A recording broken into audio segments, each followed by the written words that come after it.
¿Vieron cómo tratan y así? En realidad solo metabólico. Solamente metabólico. Obviamente eso interviene en todas las otras funciones. Ahora, ¿cuál es la función específica del T3? Una de las cosas que seguramente habrán dado alguna vez, principalmente en fisiología, es ¿qué hace el T3? El T3 se encarga del desdoblamiento cromosómico para la replicación del ADN. Y ustedes dicen, pero ¿qué tiene que ver? Lo que pasa es que el núcleo celular, una vez que es desdoblado, o sea, el cromosoma es desdoblado, inmediatamente ocurre la formación del ARN traductor. ¿Qué significa? Que obviamente se forman otras hebras para tratar de codificar eso que se desdobló y obviamente la formación de nuevas proteínas. Si es que vamos a ver el concepto metabólico de qué es la función de cada una de las células, es solamente la producción o la formación de proteínas. O sea, cuando hablamos de metabolismo, hablamos de trabajo celular y por ende hablamos de formación de aminoácidos, de cadena de aminoácidos, que obviamente dependiendo del ambiente podrían llegar a ser proteínas o enzimas. Unos que van a producir catabolismo, otros van a producir anabolismo. ¿Saben la diferencia entre cata y ana? ¿Sí? ¿Qué es cata? Exactamente, se rompe. Anabolismo, que se forma. Bueno, entonces, las unidades proteicas, o sea, las proteínas en sí, ¿qué van a llegar a producir a nivel metabólico? Obviamente, un estado anabólico. Y lo contrario, las enzimas que van a producir un estado catabólico. Ahora, llevémosle esa misma función a cada uno de los órganos, porque obviamente el T3 para el desdoblamiento actúa no solamente a nivel muscular o de la piel, actúa absolutamente en todo. Y ahí entra lo que dijo la compañera, la parte del sistema nervioso.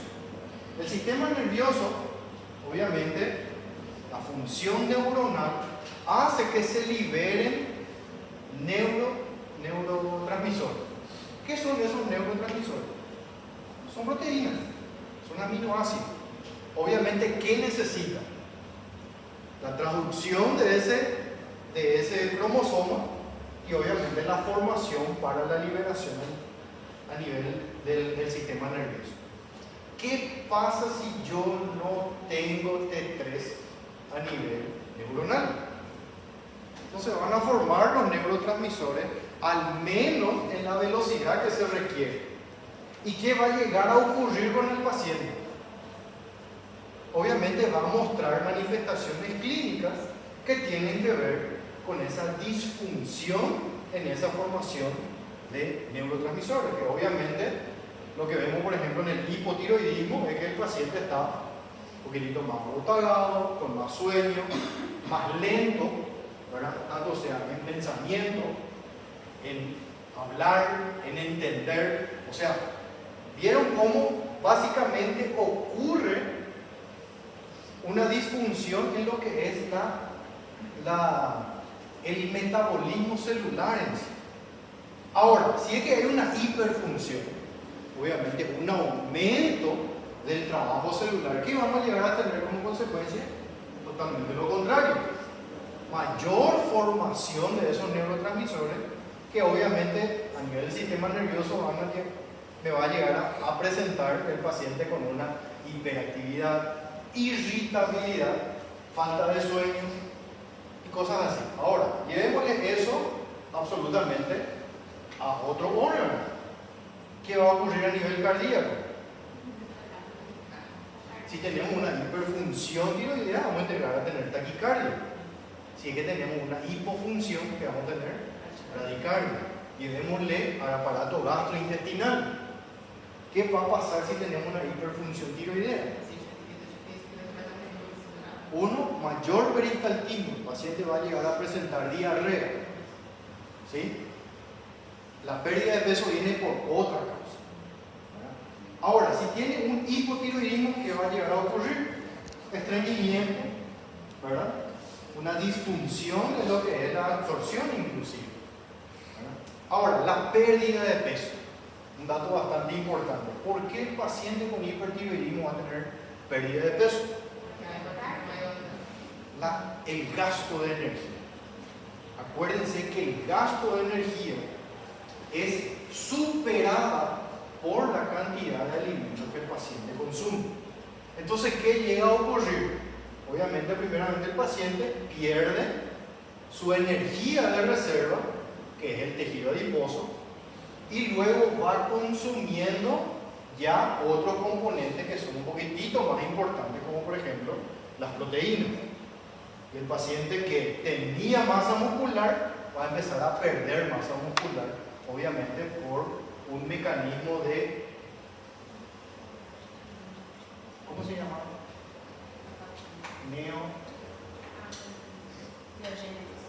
Neoglucogénesis.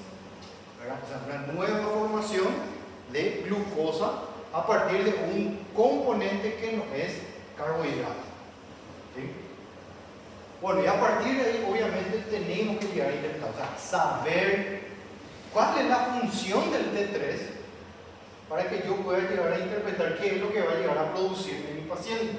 Y a partir de ahí yo decir, bueno, esto está ocurriendo de malo, ¿verdad? Y obviamente es el cual yo voy a llegar a identificar y buscar si es que realmente mi sospecha está de acuerdo con lo que el paciente está presentando. Bueno, vamos a hablar primerito del hipertiroidismo. ¿Ven bien, verdad?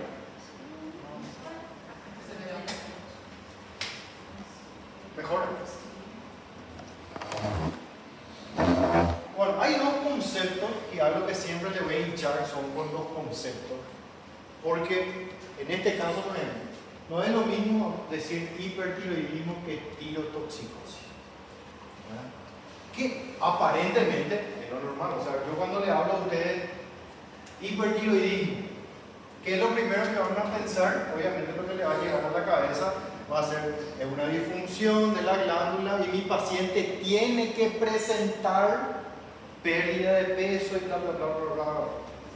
Pero no, hablando de hipertiroidismo solamente es un aumento de la función de síntesis de la glándula tiroidea. Ahora, la tirotoxicosis es la manifestación clínica a causa de ese aumento de la síntesis de hormonas tiroideas. Es totalmente diferente, que parece lo mismo pero no es lo mismo. Y ahí es donde nosotros vamos a llegar a tener, por ejemplo, nuestro paciente que va a venir a la consulta, ¿verdad? Y aspecto físico aparentemente bien, ¿verdad? Te dice, como es normal, duerme 6 horas al día, pero le cuesta dormir, ¿verdad? Su pulso 85, 90, aparentemente dentro de lo normal, pero su presión 150, 100. Y ustedes le dan antihipertensivo y no baja, no mejora. ¿Qué es lo que está ocurriendo, verdad? Obviamente es algo que nosotros deberíamos buscar un poquitito más, que de repente puede llegar a estar causando un hipertiroidismo y obviamente una tirotoxicosis leve aún. Ahora, mi paciente ya que presenta un aumento de la síntesis de hormona tiroidea y ya tiene insomnio, ya tiene pérdida de peso, diarrea, taquicardia, hipertensión arterial, obviamente ya me está mostrando clínicamente que está en un estado de tirotoxicosis. O sea, es parecido, pero no es lo mismo.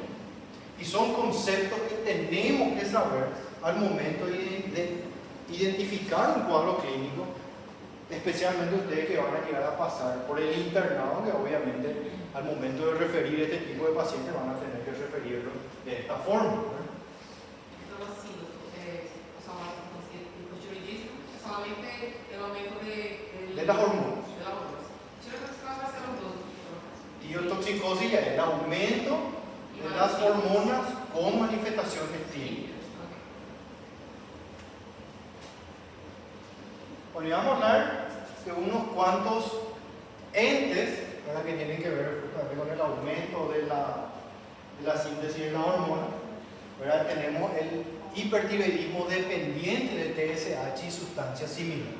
Antes de eso, voy a dibujar un poquitito de cómo funciona la tiroides. Aquí.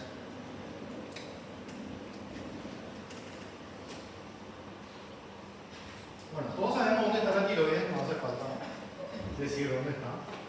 ¿Verdad? Pero algo que tenemos que tener bastante en cuenta: ¿quién es el que controla la función de la tiroides? Y como todo gobierno, tiene que tener también quién es el que controla la función del que controla la glándula tiroides. ¿Entienden? O sea, vamos a llegar a tener la tiroides, la adenohipófisis, ¿verdad?, y el hipotálamo. El hipotálamo, ¿verdad? Bueno, el principal circuito va a llegar a ocurrir así, ¿sí? Va a haber una estimulación de la adenohipófisis a través del TSH, ¿sí?, y la formación de la glándula tiroides para la formación de T3 y T4. ¿Sí? Ustedes saben que la forma activa de la hormona tiroidea es el T3, ¿verdad? El T4 es inactiva, obviamente tiene que causar una ruptura de ese enlace de yodo, y a partir de ahí recién se forma el T3, donde ocurre la forma activa. Bueno, entonces aquí hay un mecanismo de control continuo. Si yo estoy haciendo una actividad física diaria, ¿qué va a llegar a ocurrir con mi T3 y mi T4? Si hago actividad física, significa que todo mi tejido va a estar necesitando, obviamente, una estimulación para la formación del nuevo aminoácido. O sea, ¿cuál es la tendencia? Esto es lo normal. T3 y T4 van a empezar a bajar. Entonces, ¿qué va a llegar a ocurrir? Que mi adenohipófisis va a evidenciar ese descenso del T3 y T4. ¿Y qué va a llegar a hacer? Va a empezar a aumentar el TSH. Y así sucesivamente. Dijimos, yo hago actividad física todos los días. Ahora quiero unas vacaciones de 15 días y no hago nada, ¿verdad? ¿Qué va a llegar a ocurrir con mi T3 y T4? Obviamente no van a ser completamente consumidos y va a empezar a aumentar, ¿verdad?, a nivel sistémico. ¿Y qué va a llegar a ocurrir con mi TSH? Va a empezar a disminuir, ¿verdad? O sea, es un circuito constante. Ahora, hay alguien aquí arriba que está controlando siempre la función del T3 y T4. ¿Sí? O sea, si es que esto se está regulando en base al TSH. Ahora, si es que el hipotálamo interpretó que realmente la adenohipófisis también necesita una mayor estimulación, va a sintetizar lo que es el TRH, que va a estimular mi adenohipófisis para la formación del TSH y así estimular otra vez la glándula tiroides. ¿Sí? O sea, ven cómo prácticamente es todo un circuito, y obviamente yo tengo que llegar a interpretar esto para que yo pueda llegar a hacer mi diagnóstico. Cuando yo tengo una disfunción tiroidea o cuando tengo una disfunción adenohipofisial. ¿Sí? O sea, eso me va a decir mi laboratorio, ¿verdad? Y obviamente yo a partir de ahí voy a saber qué tratamiento instaurar. Porque no todo se resuelve con inhibidores del T3 y T4 o con estimuladores de la síntesis de T3 y T4. No todo se resuelve así. De repente hay que resolver acá arriba el problema. Y ahí es donde entra nuestra función de internet. ¿Se entendió?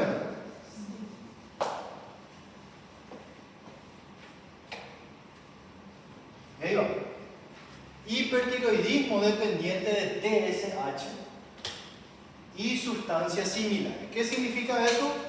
Que mi paciente va a llegar a presentar un hipertiroidismo, pero no de causa tiroidea, sino que a costa de la estimulación adenohipoficial por un aumento de la síntesis de TSH. Por eso dice, dependiente de TSH. Hay un aumento de la síntesis por aumento de la estimulación.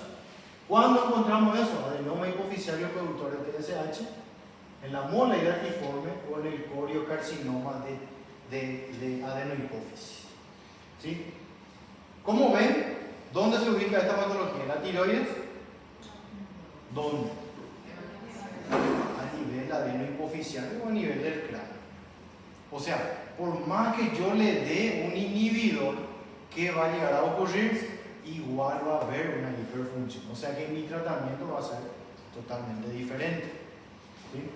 Ahora, hipertiroidismo independiente de TSH. ¿Qué significa? Que mi T3 y T4 aumentan, pero sin tener nada que ver mi TSH. O sea que no hay estimulación adenohipoficial. Entonces, ahí de quién hablamos? Obviamente hablamos de una disfunción prácticamente tiroidea pura. ¿Sí?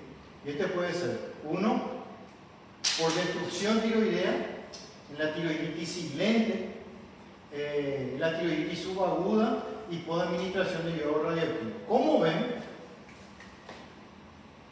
los dos hablan de tiroiditis. ¿Qué era itis? Inflamación. ¿Qué ocurre histológicamente cuando hay un proceso inflamatorio? Mayor irrigación. Eso es lo que tenemos que interpretar. Mayor irrigación y obviamente eso va a llegar a producir también una mayor estimulación del propio tejido. Y estamos hablando de un tejido bastante sensible como es la tiroides, que al recibir mayor, obviamente, irrigación, va a haber también mayor producción de esa hormona, ¿verdad? Que obviamente me va a llevar hacia una disfunción. O administración del yodo radioactivo también suele ser una de las causas. El yodo radioactivo se utiliza para la inhibición justamente del hipertiroidismo, ¿verdad? Pero puede llegar a tener algo así como consecuencia. También está de causa autoinmune, como el bocio tóxico difuso o la tiroiditis crónica, que sería la hashimotoxicosis, y de causa no bien precisada, como por ejemplo en el adenoma tóxico, la variante única o el multinodular, el Joe Basel, no el Gray Basel. Vamos a llegar a hablar del Gray Basel, que es justamente un hipertiroidismo independiente de TSH. Acuérdense de eso, ¿sí? Que es, en el Gray Basel hay una inflamación, así como llegamos a ver, la inflamación de la glándula arterial. Gray Basel vai ser mais independente de TSH, né? Independiente. En la tirotoxicosis sin hipertiroidismo, mire que llega a ocurrir también eso. ¿Se acuerdan lo que era tirotoxicosis? Que es la manifestación clínica causada por el aumento de la hormona tiroidea. Pero hay una entidad que es tirotoxicosis sin hipertiroidismo. O sea que va a haber prácticamente un aumento de la función celular a causa del T3 sin que haya aumento de la concentración del T3 en la sangre. ¿Sí? Y eso se puede dar en el tirotoxicosis facticia, en el tumor ovárico y también en el cáncer o en el carcinoma de timo. Son casos bastante raros. Dentro de lo que es el hipertiroidismo, la causa más común de hipertiroidismo a nivel mundial es el Graves, la enfermedad de Graves. Es lo que más van a llegar a ver. Y obviamente ustedes cuando reciben este tipo de pacientes en el hospital, lo único que tienen que hacer es interpretar si es hiper. Que eso se puede llegar a hacer clínicamente. Y capaz Así, si quieren interpretar un poquitito más, ven si es dependiente o independiente de TSH. ¿Verdad? Que tampoco es difícil de hacerlo. Vamos a mirar un cuadrito de cómo voy a interpretar.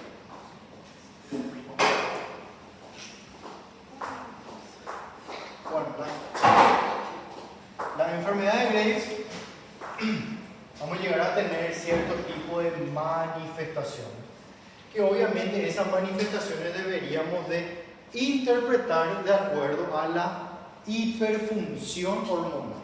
Como bien dijimos, el T3 va a llegar a producir un aumento del metabolismo celular, y ese aumento del metabolismo celular obviamente me va a dar un mayor trabajo de los tejidos. Ahora, en la enfermedad de Graves, ¿qué vamos a llegar a tener como manifestación general? Intolerancia al calor, por ejemplo. ¿Por qué va a haber intolerancia al calor?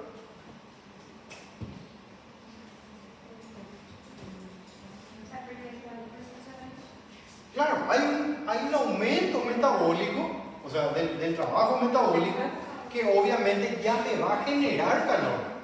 Y yo salgo de nuevo al sol y obviamente voy a tener una intolerancia. ¿Sí? Estos pacientes normalmente están con un cuadro clínico, no llegan a hacer una fiebre, o sea, no tienen una temperatura de 38, por ejemplo, pero llegan a tener 37,6, 37,7, ¿verdad? No llega a 38, pero está por ahí cerca, ¿verdad? Obviamente ellos no sienten el frío que nosotros sentimos cuando tenemos fiebre, pero sí llegan a sentir esa intolerancia principalmente a lugares cálidos. E inclusive este ambiente que algunos ya tienen frío, ¿verdad? Muchas veces con el hipertiroidismo ya se vuelve sofocante para él, ¿verdad? Su cuerpo genera gran cantidad de calor. Ahora, la pérdida de peso con apetito conservado es otra de las características. ¿Qué significa? Que mi paciente come, pero va perdiendo peso. ¿Verdad? Y ya sabemos por qué pierde peso. El aumento del requerimiento energético y obviamente el autoconsumo de todas esas reservas. También va a haber hiperquinesia. ¿Saben lo que es hiperquinesia? Hiper, mucho, o aumento. Y quinesis, no. Quinesis significa movimiento. Movimiento. ¿Cómo va a estar el hipertiroidismo? Se queda quieto y está ahí, moviendo los pies, ¿verdad? Y ese compañero que es insoportable, que está ahí con su mano. Bueno, no puede quedarse quieto, obviamente. Tiene un estado neurológico muy activo que obviamente le conlleva a no quedarse quieto, ¿no? También está nervioso, ¿verdad? Todo le parece lento, obviamente. Y va a tener un temblor fino en las extremidades. Le dicen para que deje la mano suspendida y el paciente va a empezar a tener un temblor pequeño, pero de alta frecuencia. ¿Qué significa eso? Que no va a tener así su temblor, va a tener bien rápido, ¿verdad? Las manifestaciones neuromusculares, va a haber disminución de la masa muscular y pérdida de la fuerza de predominio proximal. Una de las cosas que tenemos que interpretar: uno, obviamente va a perder masa por una cuestión de gasto energético. Pero, ¿por qué pierde fuerza? Y ahí vamos en otro aspecto, la fatigabilidad muscular. ¿Sí? Por fisiología tenemos que recordar que nuestros músculos constantemente están recibiendo información perteneciente a acetilcolina. ¿Y cuál era el otro neurotransmisor? Acetilcolina y dopamina. La acetilcolina va a producir la contracción y la dopamina la relajación. Constantemente está recibiendo. Una de las formas de interpretar es: agarren mismo ustedes sus brazos y muevan y van a llegar a sentir que se notan o se sienten las fibras musculares. ¿Sí? Eso no es porque ustedes están marcados, porque se van al gimnasio o por el estilo. Eso es por una ¿cómo se llama? Estimulación neurológica constante. Un paciente cuando muere o cuando está en un estado de coma no recibe esa estimulación, inmediatamente esa musculatura se relaja y ustedes al tocar van a sentir como una gelatina blanda, ¿verdad? No tiene ninguna sensibilidad de esa fibra, ¿verdad? O sea, no llegan a percibir que hay algún cambio anatómico. Ahora, ¿qué pasa en un cuadro de hipertiroidismo? Obviamente esa estimulación es tan constante que obviamente llega a consumir la energía muscular que lo va a llevar hacia la fatiga más rápidamente. Entonces, ¿qué pasa? El paciente al realizar algún tipo de movimiento, principalmente con respecto a fuerza, obviamente va a encontrar una fatiga, ¿verdad? En mayor medida que lo que puede llegar a tener cualquier otra persona. ¿Sí? No es que pierde neurológicamente transmisión, sino que su musculatura, uno, al no tener energía suficiente, y dos, al ya estar fatigado, obviamente no va a generar la fuerza que requiere. También dice la pérdida de fuerza con predominio proximal. Todo lo que está cerca del tronco empieza a estar cada vez más débil. ¿Por qué? Analícenlo ustedes. Miren la mano, ¿cuál es el grosor de la musculatura? El grosor de la musculatura de las manos con el grosor de la musculatura del antebrazo, ¿verdad? Obviamente el antebrazo va a necesitar mayor cantidad de energía para llegar a producir un movimiento. Entonces, ¿qué pasa? Necesita una mayor estimulación y mayor carga energética. Entonces, cuando tiene que realizar alguna actividad física, principalmente de fuerza, obviamente genera una disminución de esa fuerza. Otra de las características que normalmente hablan los libros de semiología es que el paciente con hipertiroidismo normalmente tiene este levantar. Él está sentado en la consulta y ustedes le dicen levantando un poco. ¿Qué hace una persona normal? No levanta. El que tiene hipertiroidismo se apoya, ¿verdad? Y va levantando de a poco. ¿Por qué? Porque perdió fuerza a nivel de la cadera. ¿Entienden? Eso es una de las cosas que obviamente con el ojo clínico van a llegar a interpretar. El paciente viene delgado, aparentemente en buen estado nutricional, pero que se levante de esta forma le tiene que llamar la atención. ¿Entienden? No sé cómo hablo el español, pero de lastrado yo pensé que era, porque parece mucho el TDAH. Yo pensé que... No. Y sí, puede llegar a ser. Dice ahí justamente, la pérdida de fuerza, especialmente en los músculos de la cintura pelviana. Todo lo que es la musculatura, lo que es la pelvis, obviamente el paciente va a tener mayor debilidad. Entonces también de repente, principalmente si el paciente es añoso, va a tener ciertos antecedentes de caída incluso. Principalmente si es que tiene escalera en la casa.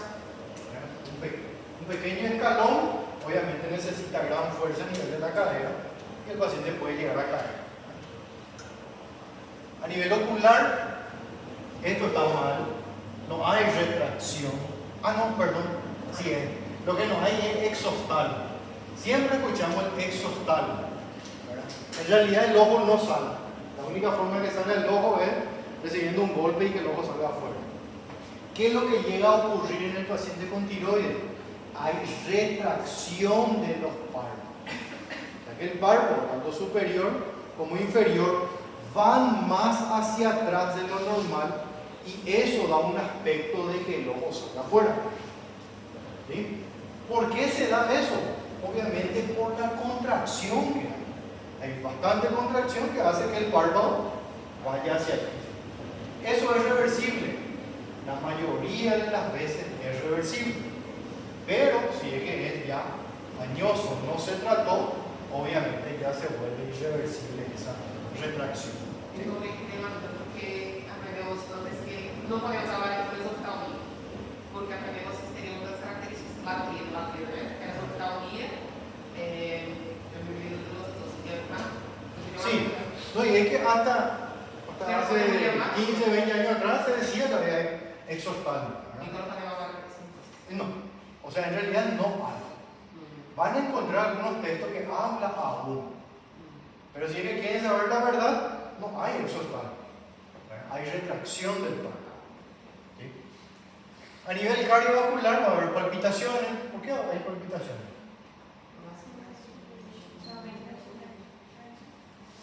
Un aumento de la actividad cardíaca, pero también hay aumento del requerimiento metabólico sistémico. Acuérdense que el corazón se adapta al gasto energético sistémico.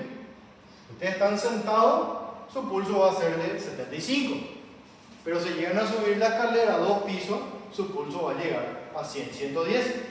¿Por qué? Porque se adapta al requerimiento energético. Ahora, si yo tengo un cuadro metabólico con requerimiento energético elevado de forma constante, obviamente me va a dar palpitación. Bueno, terminó la clase. Vamos contigo. No me quedé. Bueno, dice palpitaciones, también hay taquicardia, arritmias, ¿verdad? Y especialmente fibrilación auricular.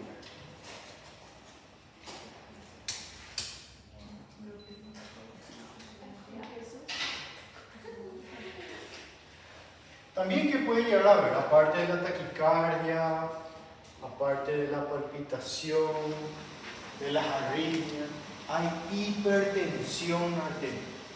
¿Sí? ¿Por qué hipertensión? Obviamente porque hay un aumento de requerimiento metabólico. Todos son mecanismos de adaptación vascular también en base a la función cardiovascular. ¿Ustedes saben? Sí. Cuando se apaga, sí hay que esperar. Pero está prendido. Ahí ya va a prender. ¿Saben cuánto es el consumo? O sea, la circulación de sangre en un minuto en un paciente que está en estado basal, o sea, sentado sin hacer nada. Un promedio, famoso varón de unos 70, 70 kilos. Como habla el libro de Wash, de Gaiton. ¿Cuánto de sangre circula? ¿No? ¿De quién sabes? El promedio normalmente es de 3 litros y medio a 4 litros en un minuto. ¿Sí? En un minuto. Ahora, en una actividad física, esos valores pueden llegar a aumentar hasta 8 veces su valor. O sea que si tenemos 4 litros en la basal, multipliquemos por 8. Y vamos a llegar a tener ¿cuánto? 8 por 4.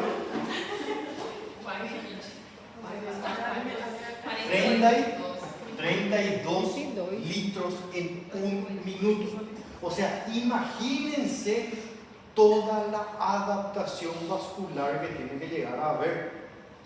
De pasar de 4 litros en estado basal a 32 litros. ¿Sí? Por eso no intenten hacer una maratón de un día para el otro. O sea, eso es un mecanismo de adaptación.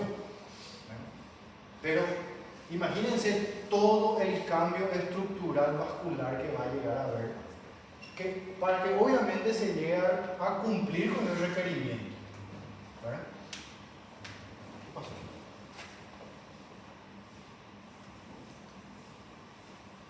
Entonces, obviamente, en parte, también nosotros tenemos un aumento de la presión. ¿Pero por qué hay presión aumentada? Porque justamente si yo tengo un alto requerimiento metabólico, mi cuerpo interpreta como que el paciente está haciendo actividad física constante. Entonces su basal, su circulación basal, ya no va a ser de 4 litros, obviamente puede llegar a aumentar 4, 6 a 8 veces más. Entonces le pone al paciente en un estado energético al límite, o sea que el corazón está trabajando al límite, cosa que después, cuando realmente va a llegar a hacer algún tipo de actividad física, ya no va a tolerar. ¿Por qué? Porque ya no tiene energía de más para poder realizar. ¿Sí? Ya inclusive entraría dentro de lo que es una insuficiencia cardíaca de alto gasto. ¿Qué significa eso? Que mi corazón tiene una gran fracción de eyección, pero que a pesar de la alta fracción de eyección es insuficiente para dar el aporte energético que requiere a nivel sistema. Ya sea, la fibrilación auricular es otra de las características importantes, ¿no? Cuando hablamos de fibrilación estamos hablando de una hiperestimulación del lóbulo sinusal, ¿sí? O prácticamente de todas las fibras nodales. ¿Esto por qué se puede llegar a dar? Obviamente, si yo le estimulo a las células miocárdicas, estos van a ser mucho más sensibles y obviamente van a conllevar hacia un estado energético, hacia un estado de mayor excitación. Y ustedes saben que todo tipo de excitación a nivel de la musculatura cardíaca va a llegar a generar impulso eléctrico. Entonces ahí vamos a llegar a tener lo que es la fibrilación. A nivel digestivo, voy a tener polidipsia. ¿Por qué polidipsia? ¿Saben, verdad? Sed excesiva, ¿por qué? Porque la diarrea es el alto gasto energético que obviamente me va a llevar al paciente a un aumento de la temperatura constante y obviamente eso va a llevar hacia un estado de deshidratación mayor, ¿no? ¿Saben cuándo es la pérdida insensible?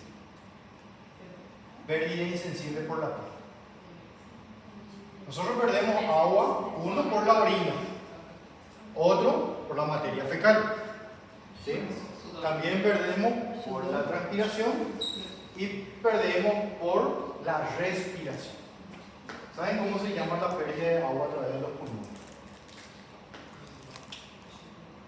¿No? Fisiología. Se llama perspiración.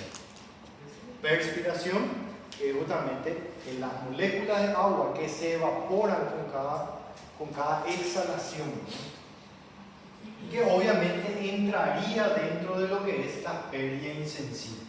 ¿Por qué pérdida insensible? Imagínense un paciente con un estado metabólico elevado.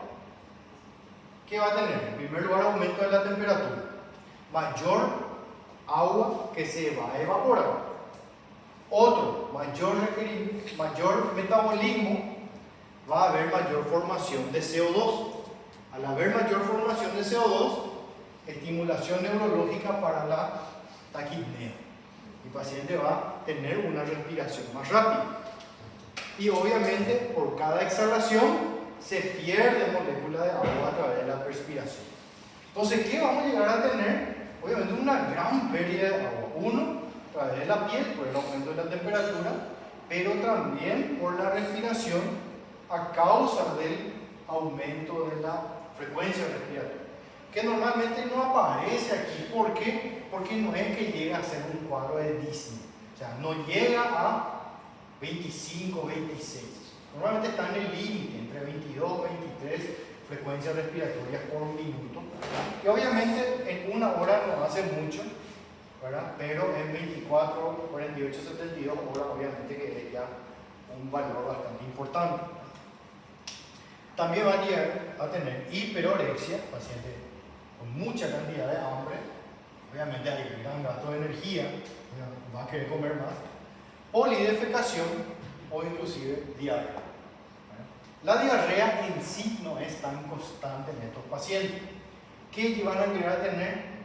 Normalmente su materia fecal es más pastosa, no es una materia fecal semidura, ¿verdad? Sino que es bien pastosa, ¿verdad? Y es constante. Mínimamente el paciente va a decir, me fui al baño 3, 4, 5 veces, ¿verdad? pero sin que sea diarrea, no es acuosa en sí.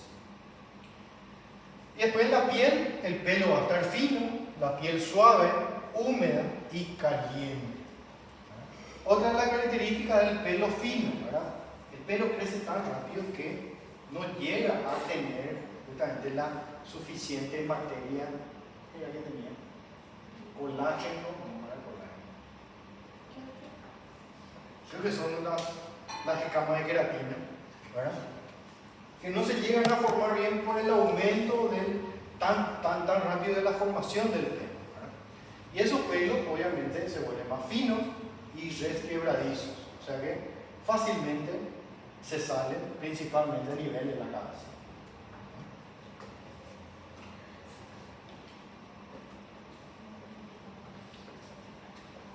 Ahí está, algo que siempre tenemos que mirar, ya quiero que quede ya claro para ustedes. Paciente que viene a consultar con ustedes, aparte de decirle hola y mirarle la cara, vean los surcos del esternocleidomastoide.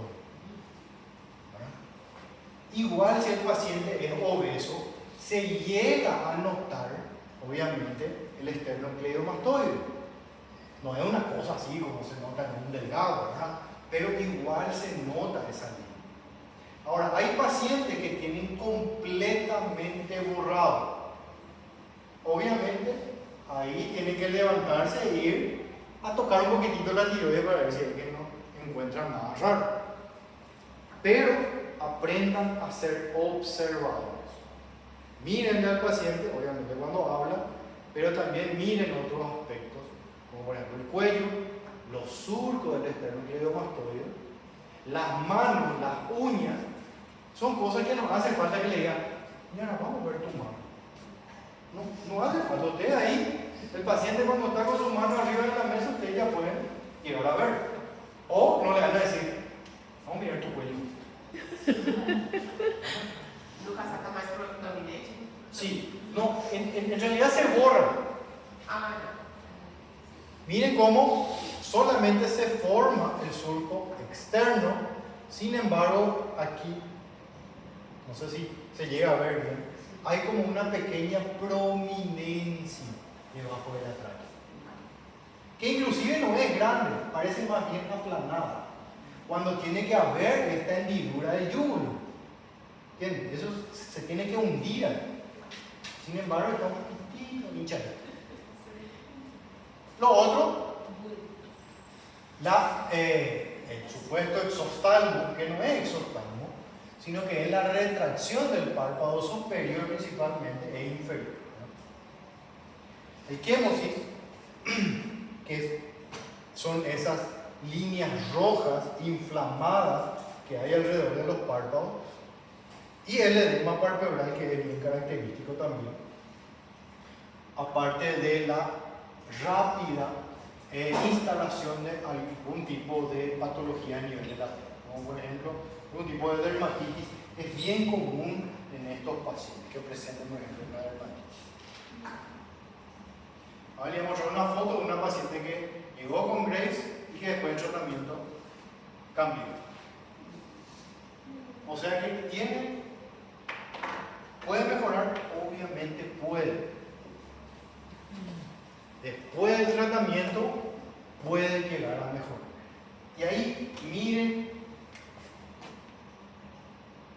cómo está el surco, cómo ya se ve. 3 milímetros es la diferencia. Y aparenta ya que el ojo sale afuera. Pero eso no es más. Otro, viene un poquitito el edema que hay a nivel palpebral. Obviamente va a cambiar todo el rostro. Inclusive, la paciente que está con el Graves, miren cómo la piel es más brillante.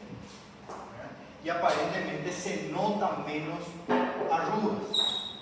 Se nota, ¿por qué? Porque se vuelve más fina la piel, brillante y húmeda. Cuando vuelve a lo normal, vuelven a aparecer otra vez las líneas seniles propias.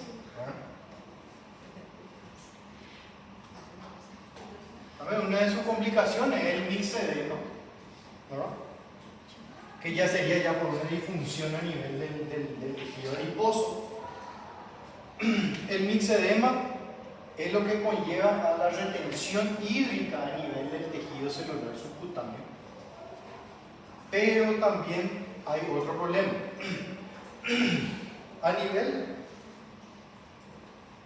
ustedes saben que nosotros tenemos células inflamatorias a nivel del tejido celular subcutáneo, ¿sí? Que serían algún tipo de linfocitos, leucocitos, que van a ser células inmunológicas. ¿Qué pasa? Esas células necesitan de azúcar constantemente. ¿Cuál es el nivel de azúcar del paciente con hipotiroidismo? Normalmente siempre mantiene los niveles bajos por el alto consumo. ¿Y qué suele llegar a ocurrir con esas células inflamatorias? Migración. O sea que salen del tejido celular subcutáneo y van hasta la sangre para que puedan alimentarse. ¿Y qué ocurre con el tejido celular subcutáneo? Se queda desprotegido. Y ahí es donde abarca normalmente las infecciones de la piel recurrentes en estos tipos de pacientes. Constantemente están con dermatitis, obviamente porque no tienen una protección en la piel.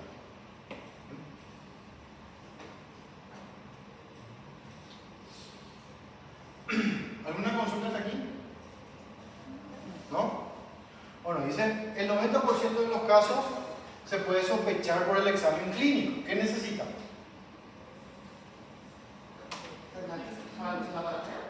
No, clínico.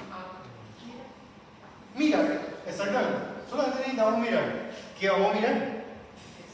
Primero la cara. En primer lugar, doctor, a las 7 era tu consulta. Mira, son 7:05. Paciente nervioso. Obviamente no todo lo que hacen eso son hipertiroides, ¿verdad?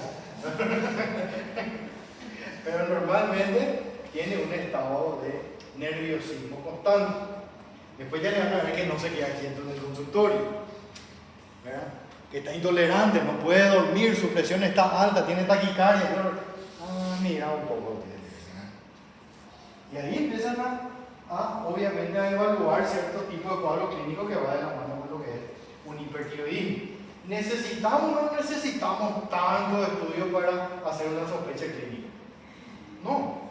Ahora, el hipertiroidismo sin tirotoxicosis, ahí es un poquito más complicado. ¿Verdad? ¿Por qué? Porque obviamente no vamos a tener manifestación clínica evidente, ¿verdad? Solamente en laboratorio. Y por lo contrario, tiene manifestación clínica, pero no tiene, puede tener, sí. Por ejemplo, los exámenes laboratoriales no están normales. Están normales. Sí, pero tienen todos los síntomas de él. Y hay que buscar otra cosa. Pero no puede tener un nódulo o una cosa así. Y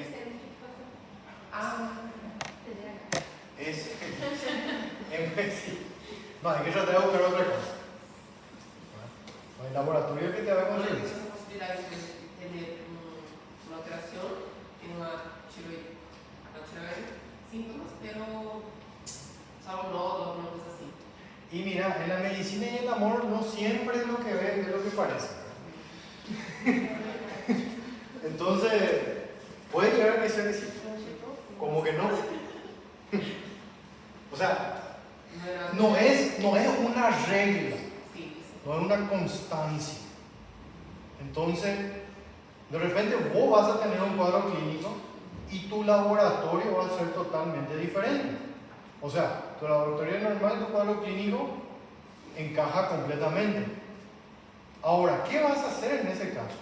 Tratás, lastimosamente no puedes tratar, pero lo haces seguimiento. En algún momento, tu laboratorio se va a tener que mostrar.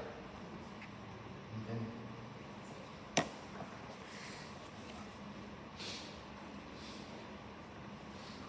Bueno, una de las cosas que tenemos que ver es justamente el aumento considerable del T3.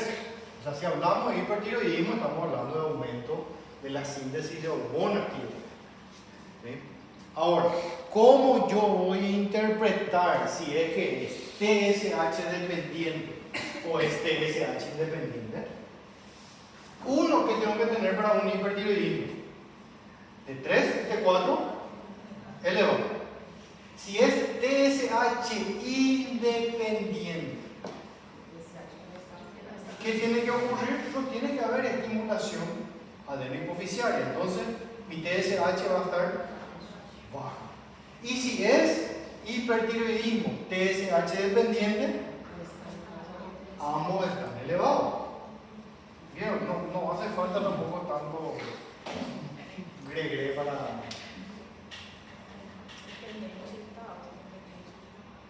Exactamente, el TSH. Acuérdense del dibujito que les mostré. Estimulación adeno-hipoficiaria, formación de T3 y T4 a nivel de la tiroides. ¿Sí? Si mi tiroides está produciendo altos niveles de T3 y T4, tengo que ver si el problema está en la tiroides o está en la adenohipófisis. Si está en la tiroides, ¿qué va a haber en la adenohipófisis? Una regulación. ¿Y cómo va a regular? Disminuyendo el TSH. Ahora, si yo tengo T3, T4 elevado y mi TSH está elevado, ¿qué significa? Que el T3 y T4 está elevado porque hay una hiperestimulación de la adenohipófisis. Y ahí ya está todo resuelto. Ya llegaron al diagnóstico y ya saben si le van a pedir una ecografía de tiroides o le van a llegar a pedir un TAC o una resonancia magnética de silla turca. ¿Sí? Porque tengo que llegar a ver qué es lo que está ocurriendo con la adenohipófisis. Dice también, los títulos de TSH no son detectables o se encuentran muy bajos. Esto es justamente cuando mi problema es en la tiroides. Estamos hablando del Graves Bassett. ¿Qué ocurre en el Graves Bassett? Inflamación de la glándula tiroides. Entonces, ¿dónde está el problema? La tiroides. ¿Cómo va a estar el TSH? ¿Dónde va a estar? También se encuentra aumentada la captación de iodo 133 por encima del 45% en las 24 horas de ser administrado. Esto se hace a través de un estudio que se llama gammagrafía. ¿Sí? Se les da al paciente una cápsula que es del tamaño de un óvulo más o menos. Y en 24 horas tiene que regresar para poder hacerle la gammagrafía. ¿Y qué podemos llegar a ver? Supongamos que en mi tiroides yo tengo un solo sitio de hipercaptación. ¿Qué significa? Solamente una porción es la que está produciendo un aumento de la estimulación. Entonces mi gammagrafía me va a decir el sitio específico donde hay un aumento de la captación de ese yodo, que obviamente es el sitio donde está ocurriendo el aumento de la síntesis del T3 y T4. ¿Para qué me va a servir? Para que yo pueda llegar a hacer el tratamiento, ver si le corto o no le corto parte del lóbulo tiroideo o si le hago una tiroidectomía radical, o sea, sacar completamente.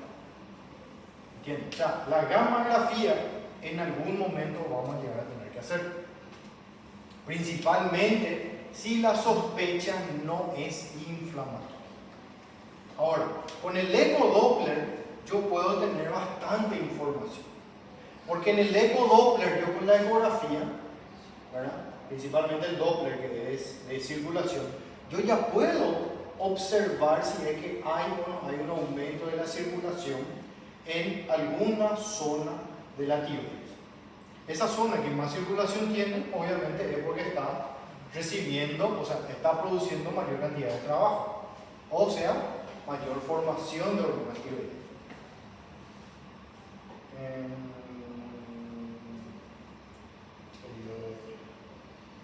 Estudios, la ultrasonografía es normalmente lo primero que se pide. ¿Por qué? Bajo costo, no es invasivo, ¿verdad?, y es de obtención de resultados de forma rápida. Porque rápidamente ya podemos tener una buena interpretación más o menos del cuadro clínico del paciente. También se realiza el ataque de tiroides, que pueden revelar ya un aumento bastante difuso, e inclusive las malformaciones anatómicas. Acuérdense de la tiroides, que hay algún tipo de malformación que aparece en tiroides intratorácica, por ejemplo. ¿Ves? Que ustedes ven acá normalcito, pero la tiroides está instalada dentro del tórax y ahí empieza a crecer. También es importante, principalmente de acuerdo a los valores de TSH, la TAC de la silla turca, ¿verdad? Que justamente para ver si es que hay o no hay alguna alteración en la glándula adenohipoficial. Y la gammagrafía.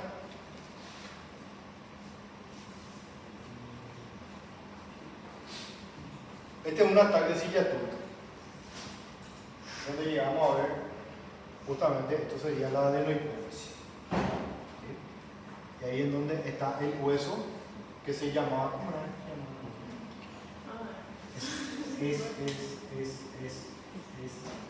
No era híjole, no me acuerdo.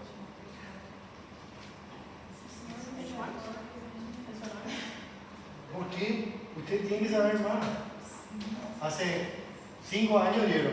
Yo dije hace 19 años.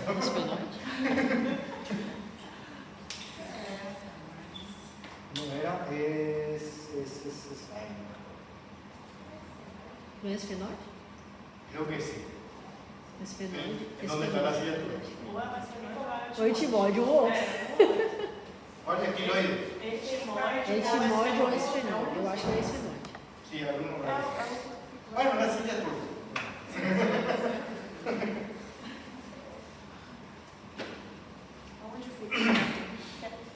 Bueno,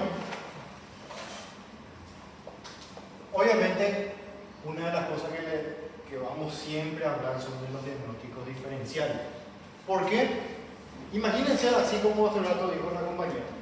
Mi paciente tiene clínica. Este paciente vamos a mirar clínicamente un hipertiroidismo. Le hace laboratorio y no pasa. Está normal. ¿Qué van a hacer? Van a decir, señora, no tenés nada. Lo que vos tenés es psiquiátrico. Obviamente tienen que buscar una segunda causa. Y eso es algo que yo quiero que ustedes siempre tengan. Cuando lean un cuadro clínico, busquen el diagnóstico probable y generen por lo menos 2 diagnósticos diferenciales.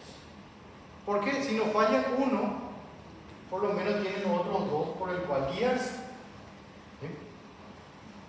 Que, por ejemplo, tiene como diagnóstico diferencial, puede ser una neurosis ansiosa. Hoy en día podemos poner el TDAH, ya que está de moda y es más cool decir. El feocromocitoma, ¿saben lo que es el feocromocitoma?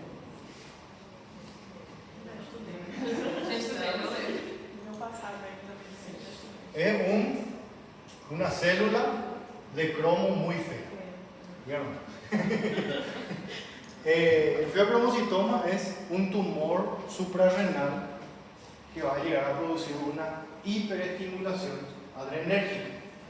O sea que va a producir una gran liberación de adrenalina y noradrenalina a nivel del torrente sanguíneo.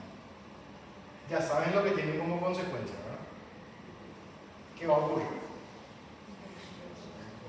Taquicardia, hipertensión, nerviosismo, todo eso va a llegar a tener. Es algo que antes puede llegar a ser. Bocio eutiroideo, yo no sé si en Brasil hay, acá en Paraguay es muy común el bocio eutiroideo, que es el aumento de la glándula tiroidea, pero mi paciente presenta niveles de TSH, T3 y T4 normales. Es muy común, por ejemplo, en la gente que vive en el centro del país, no de la ciudad, en el centro del país, como por ejemplo Cordillera, Cabazapá, Paraguarí, Guairá. Esa gente, bueno, ahora ya no tanto, pero antiguamente consumía, por ejemplo, sal, que es acá sal paraguaya. Y la sal paraguaya no tiene yodo. La sal yodada es solamente de lo que viene cerca del mar. Entonces, todo lo que vivíamos en frontera, o sea, lo que estamos hasta ahora, difícilmente encontremos a alguien que tenga patología, principalmente de bocio. Obviamente va a haber patología tiroidea, pero bocio es muy difícil ya. Y Normalmente esa gente que nunca consumió yodo, de repente viene hacia esta región y consume la sal del Brasil, ¿qué va a empezar a hacer? Aumentar el tamaño del lago. Yo les digo, hace 20, 25 años atrás, caminar por la calle Ciudad del Este era encontrar siempre una persona con el cuello gigante, era por el tamaño del negocio. Era muy común encontrar eso. Ahora ya no tanto. Bueno, otro que podemos llegar a sospechar es el debut de la diabetes. ¿Por qué? Debut es el inicio, la primera manifestación clínica de la diabetes tipo 1. Pérdida de peso, polidipsia, polifagia. O sea, también es bastante parecido clínicamente.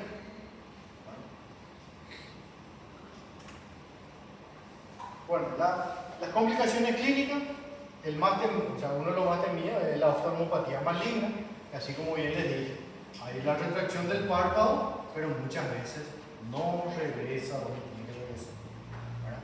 Y obviamente, al haber una retracción del párpado, ¿qué ocurre con el ojo? No se lubrica bien porque no cierra completamente el párpado, y obviamente van a empezar los otros problemas, como por ejemplo la queratosis, que es el nivel de la capa córnea, y obviamente la pérdida de la visión con el tiempo. También puede haber el hipotiroidismo post-tratamiento. Estos pacientes son sometidos, lo ideal, van a llegar a ver en el libro de Washington, lo ideal en todos los pacientes, principalmente que tengan patología tiroidea no inflamatoria o tuvieron inflamatoria pero que no mejoraron nada después del tratamiento, lo ideal es que se le haga el yodo radiactivo. ¿Por qué el yodo radiactivo? Uno, en realidad el yodo radiactivo mata células buenas y células malas, mata todo. Pero ¿qué pasa? La captación de las células malas es mucho mayor que la captación de células buenas. Entonces la muerte de células buenas es mínima y la muerte de células malas es mayor y obviamente inclusive total. Entonces por eso lo más recomendado es hacer el yodo radiactivo como tratamiento definitivo. Ahora vamos a tener los otros tratamientos medicamentosos que nosotros vamos a llegar a hacer en el consultorio, ¿sí? Y el otro tratamiento ya dependiendo de la morfología de la tiroides, que es la tiroidectomía radical. Hay otra de los miedos es la tormenta tiroidea. ¿Alguna vez escucharon? Imagínense todo esto, esta manifestación clínica que estuvimos hablando, ¿sí? Pero que se presenten en una cuestión de minutos con alta disfunción, tipo tu taquicardia, luego estabas teniendo 75 de frecuencia cardíaca, de repente sube a 200. Tu presión que estaba haciendo 20, 80, que de repente sube a 270, 280 con 120. ¿Bueno? A eso normalmente nosotros llamamos tormenta tiroidea, principalmente a esas dos manifestaciones, que suele llegar a ocurrir no en pacientes ambulatorios, normalmente ocurre en pacientes en el quirófano, ¿verdad? Porque la tormenta ocurre cuando hay manipulación tiroidea. Se le abre, se está intentando tocar para extraer y obviamente ahí se estimula la liberación de ese T3 y T4 donde ocurre el riesgo letal. Bueno, tratamiento como profiláctico, obviamente si yo tengo un paciente ya con un pequeño bocio en un estado de hipertiroideo, yo tengo que suspenderle toda sustancia con yodo. Y acá, ¿qué muestra acá?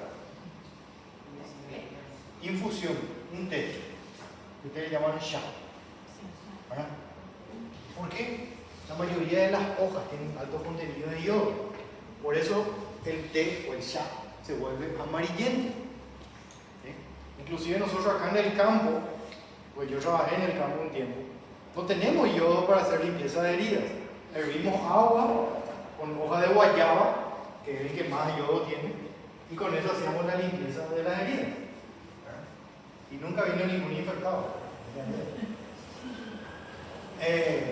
Pero obviamente tenemos que llegar a suspender, por ejemplo, las infusiones y principalmente el consumo de sal yodada. Y tengo que decirle que consuma la sal del Himalaya, así que no tiene yodo, ¿no?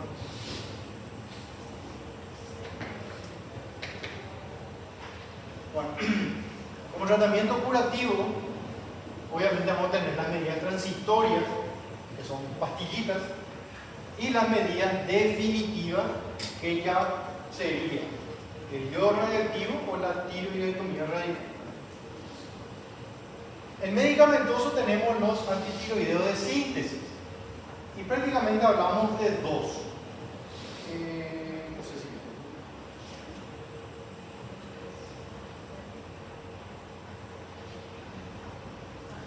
Justo no está el nombre. Uno es el propiltiuracilo o PTU. ¿Ya escucharon alguna vez? Propiltiuracilo, y el otro es el metimazol. Metimazol.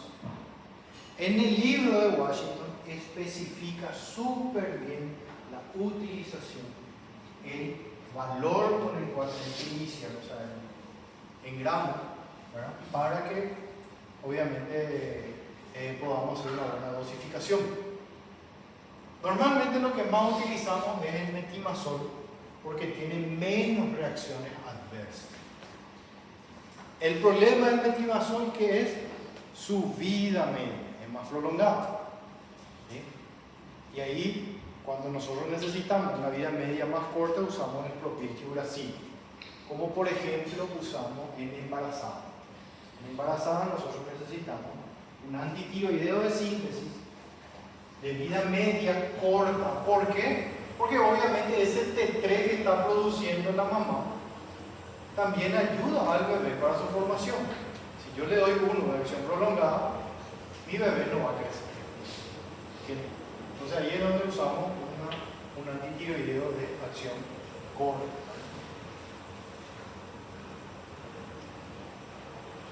La otra medida definitiva es el yodo radiactivo, como le está diciendo, pero no se recomienda en embarazadas y tampoco en niños. Prácticamente tenemos la misma función. En embarazada porque evita que haya crecimiento fetal, y en niños porque obviamente no se van a desarrollar si es que nosotros le damos, le inhibimos la función tiroidea. Y lo otro es el tratamiento quirúrgico, ¿verdad?